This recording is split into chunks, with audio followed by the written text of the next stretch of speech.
What the heck is up, ladies and gentlemen? Today we are going to be removing a rear subframe and upper and lower control arms from the rear so we can go ahead and send these bad boys in as well to get powder coated just like the front of the car. Let's get into it right after the intro.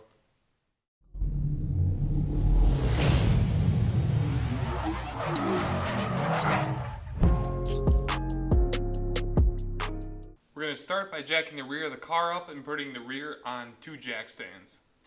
Next up, we are going to remove both the rear left and right wheels. Pretty obvious. Now you can do that using a 1/2 inch impact or whatever impact you have that will be able to remove your lug nuts. Or if you don't have money, you can use this, a 1/2 inch breaker bar with whatever socket you need attached to the end to break these bad boys loose. But you'll need to do it with your parking brake on or with the car on the ground already.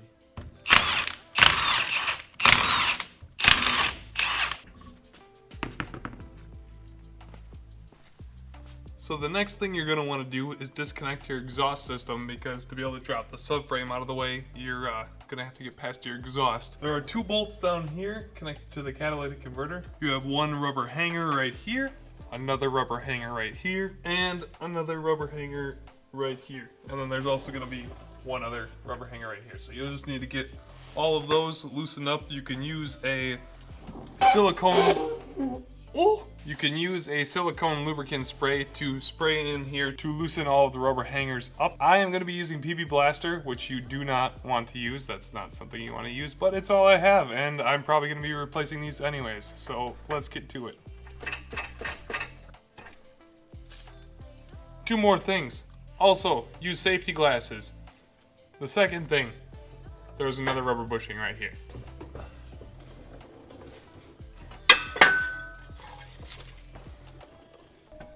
So you're also going to have your power plant frame, or known as the PPF, in the way of everything. Right now mine's loose in the front because I have my engine and transmission out of the car. There are 3 bolts up front here that you have to undo. It's going to be 2 longer bolts with 17mm heads and 1 shorter bolt with an also 17mm head. So you'll need to remove those first.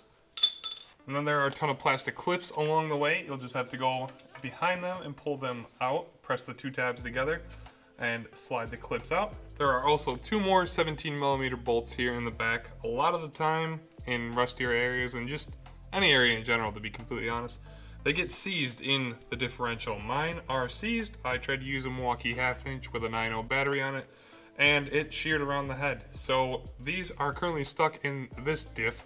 So when I drop my differential, I'm going to drop my power plant frame with my differential down and out of the car. There's also a ground bolt connected to the PPF here with a 10mm bolt head that you just have to zip out.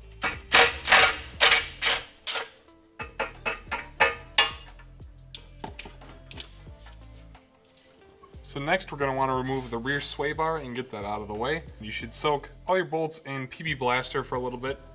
Bolts on the end links, soak them in PB Blaster as well, and wait a little bit before you start taking them apart, just in case if they decide they want to try and snap off in the subframe or something like that.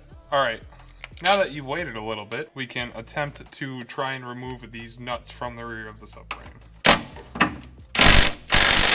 Okay, well that didn't necessarily work. So in this certain situation, if you don't want to try to remove this while it's on the car right now and you're just trying to do something for replacing your diff, you can go ahead and leave these attached to the subframe and just pull the ends off that are connected to the sway bar end links on each side, and this will just come out with the car. But in my situation, I need to replace my rear sway bar anyways with a Fly Miata sway bar, so I'm going to use torch to try and heat up my nuts a little bit to see if they will come off a little easier. I'm probably going to melt the bushing that's there, but I also have new bushings for my sway bar, so let's see if this works any better.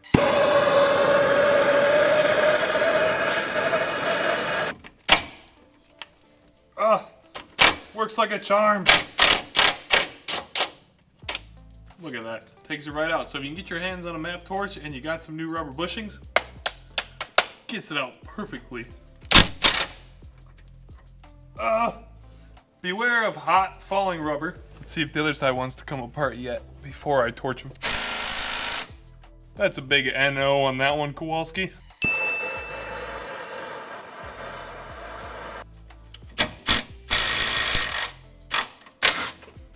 crazy the things heat can do.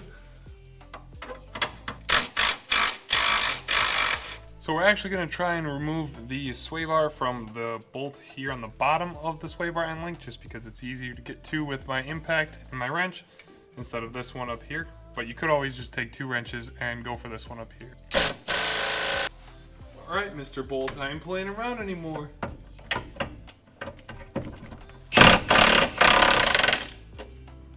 And that's how the cookie crumbles.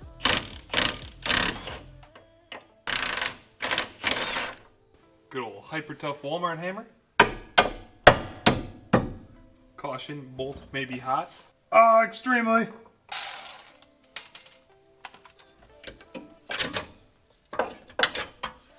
And the sway bar is out.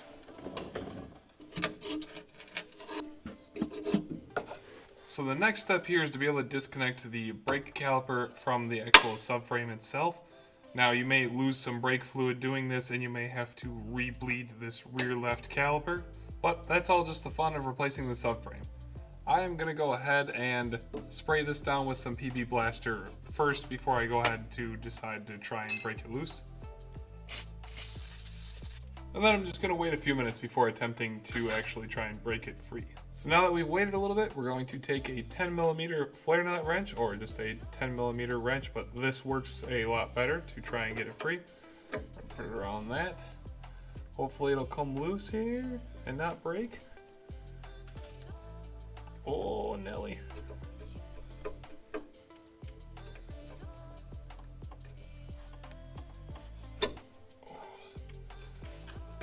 Sometimes a trick for this is to tighten before loosening, and then it'll break free.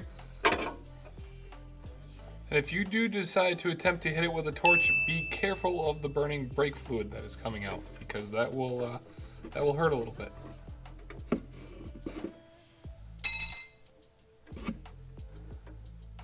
Just make sure you get the line tight back on there so there's no more dripping. Next, we're going to remove 2 10mm nuts, a 10mm bolt, which is a ground again in that harness, and a plastic clip up here holding plastic that is in that harness.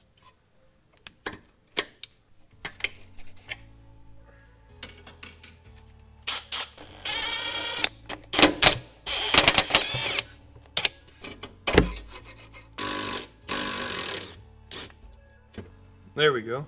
Now we're going to remove the rear brake caliper here.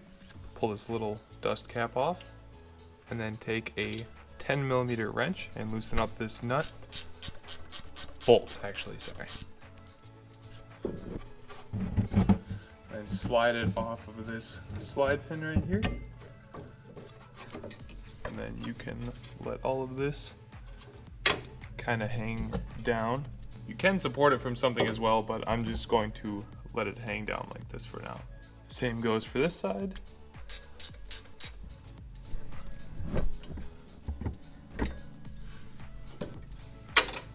Then go ahead and remove your brake pads, clips and everything. Don't lose them.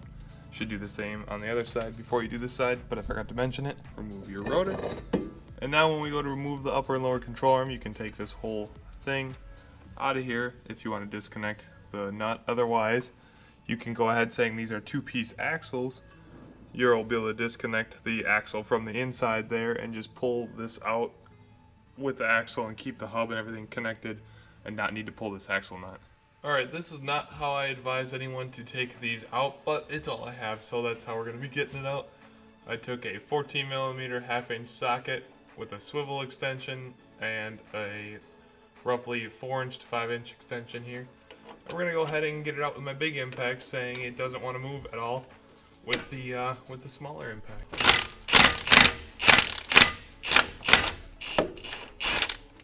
Oh yeah, see, look at that. Rust, you ain't nothing from Milwaukee.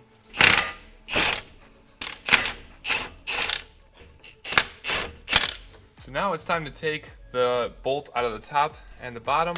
You're going to need a 21mm wrench with a 19mm socket on a breaker bar or a impact, whatever you're using. If you have a 21mm socket, you can use that on the other side too, just whatever you have to get it off. But things usually come apart easier when you hit the impact on the nut side of things.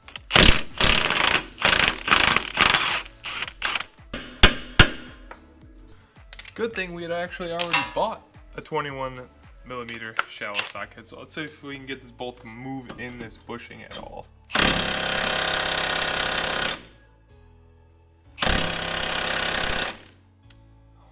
Oh.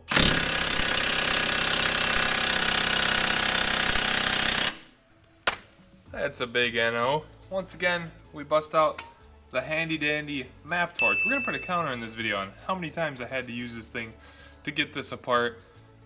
It's just ridiculous with old Midwest cars. Now, only do this if you plan on not reusing your bushings again, because otherwise you'll have to get a breaker bar with the 21 on here. Well, that doesn't work. So it could potentially be seized in this centerpiece between the two bushings and the lower control arm, so we're going to try and go ahead and heat that up first before actually burning up the bushings and knocking them out there. So before doing the bottom one, let's see if we can get the top free and the bolts out. Potentially, maybe.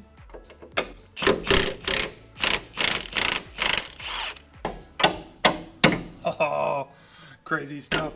Now that we got the top bushing out, we might be able to flick this thing back a little bit because our axle shaft is disconnected. Oh, that just seized there in them bushings, because I can't pull this back more than that. Well, in this case scenario, I guess I'm lucky that I need new bushings anyways, but in your case scenario, looks like you might need new bushings. Okay, we let the battery fully charge. We sprayed some PB Blaster in there, which is another thing that we should have done. We got it heated up a little bit, and now we're gonna try and see if it moves. Oh, finally! That's way more of a project than I thought it was gonna be to remove that bolt. Oh, look at that! We've made it to the evil stage. We're gonna see if the back nut breaks on this thing and I have to cut the lower control arm apart.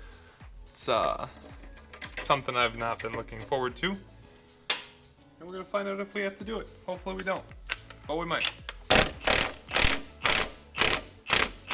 It looks like we avoided it. That is rare. That is extremely rare. So definitely soak it with PB Blaster. Let it sit for a little bit before you do it, and that helped me in this case scenario. Ooh, that's warm. Okay, so as you can see, it's smoking a little bit. So after about half an hour of torching with the highest heat with this map torch, it's almost out of gas now. And the big shot, heating it up, spray, heating it up, spray.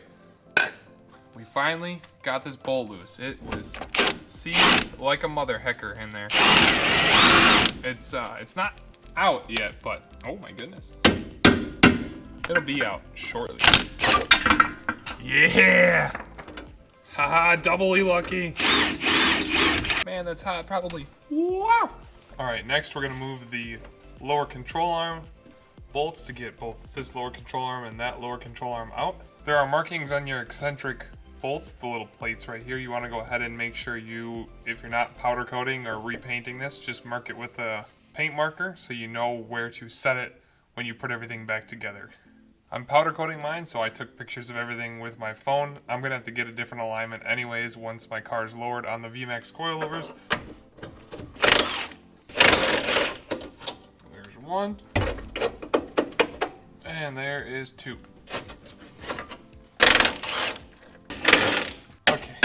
I forgot about them little eccentric things. That was hot. Oh, okay. This and this. Booyah. We gotta remove these two 12mm nuts on this side, and the same goes for the other side. Make sure you soak them with PB first.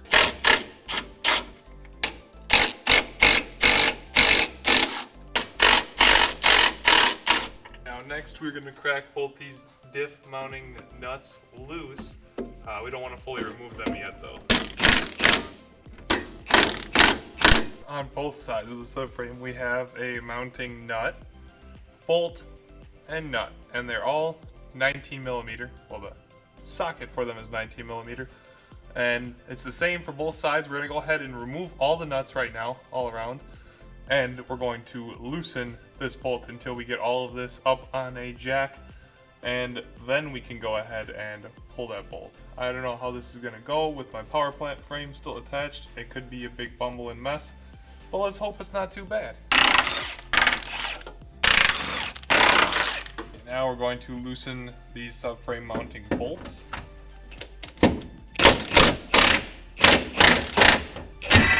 Whoa! Okay, not that far.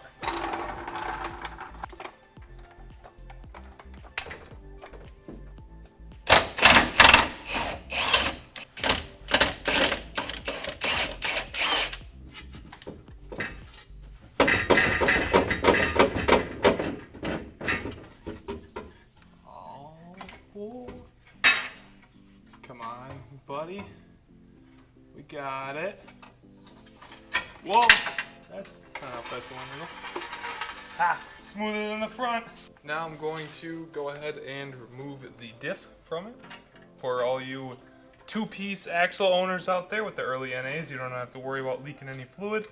For the one-piece owners, be very careful with this so you don't tip your diff on its side and drain all your fluid out.